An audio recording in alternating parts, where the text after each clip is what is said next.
โอเคเนาะสำหรับ PCX ที่ได้มั่งไปมือนั้นตัวนี้เครื่องก็มาแล้ว จะมีดอกวาล์วในดีเอเชียเนาะแล้วก็ไปควนเสื้อสูบมา เป็นกดเสาหะจะมีซินกันควันช่วงเนาะสุดเทิงแล้วก็กรองอากาศน้ำมันเครื่องเป็นคัตตอนแล้วก็น้ำยาหม้อน้ำตามนี้และส่วนนี่แนวระบายน้ำนี่มันเก็บมาอยู่เนาะเดี๋ยวสีมั่งแก้ไขให้ตัวนี้แต่สีแก้ไขให้ส่วนตัวนี้มันเกียมประกอบบทว่าประกอบกันเนาะสำหรับ PCX คันนี้โอเคเดี๋ยวสั่งเบจัดการก่อน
หัวเทียน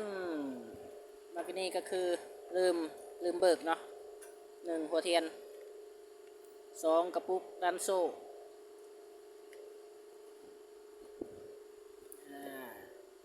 กระปุกดันโซ่แล้วก็หัวเทียนเนาะเบิกใหม่ลืม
สำหรับ PCX เนาะตัวนี้แม่นเซนเซอร์ TP บ่ได้กล่องประจับกดเช็ค PCX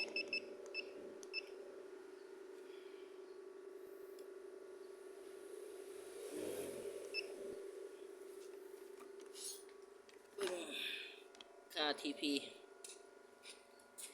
เร่งเห็นไหมเวลาเขาเร่งขึ้นเนาะดึกคอยบิดขึ้น20 25 26 30 40ปึ๊บบัดบิดคันเร่งจำปึ๊บตกศูนย์เลยเนาะเนี่ย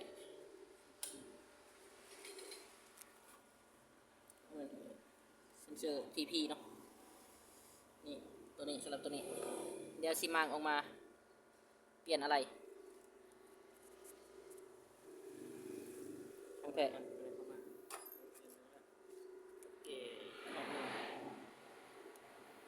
บิดจำเลยพูเนาะคันบิดชุดคันเร่งเลยพูโอเคเดี๋ยวมั่งเปลี่ยนก่อนเดี๋ยวลูกค้ามาหับเอา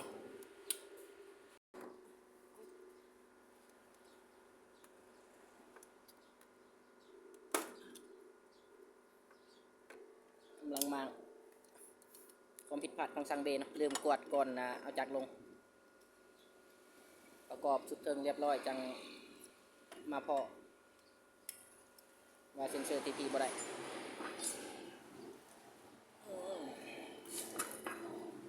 เท่าไรกันบิด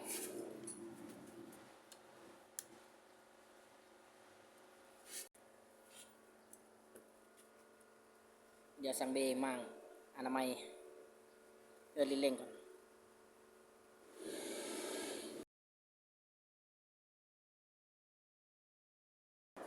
โอเคหลังจากที่ได้มั่งล่างลิ้นเร่งเนาะแล้วก็เปลี่ยนเซนเซอร์ TP เรียบร้อยก็คือตัวนี้ได้มั่งออกมาประกอบแล้วรีเซ็ตมาเบิ่งค่า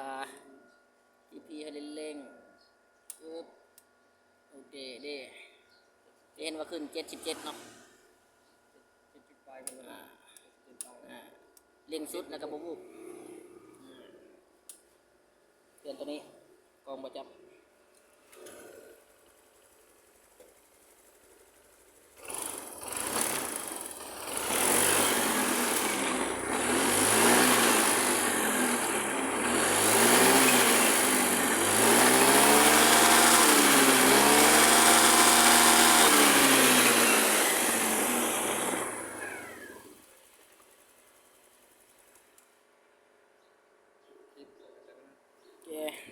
จบงาน PCX ประกอบเดี๋ยวสั่งเบียร์ประกอบกันเดี๋ยวลูกค้ามาครับตอนเที่ยง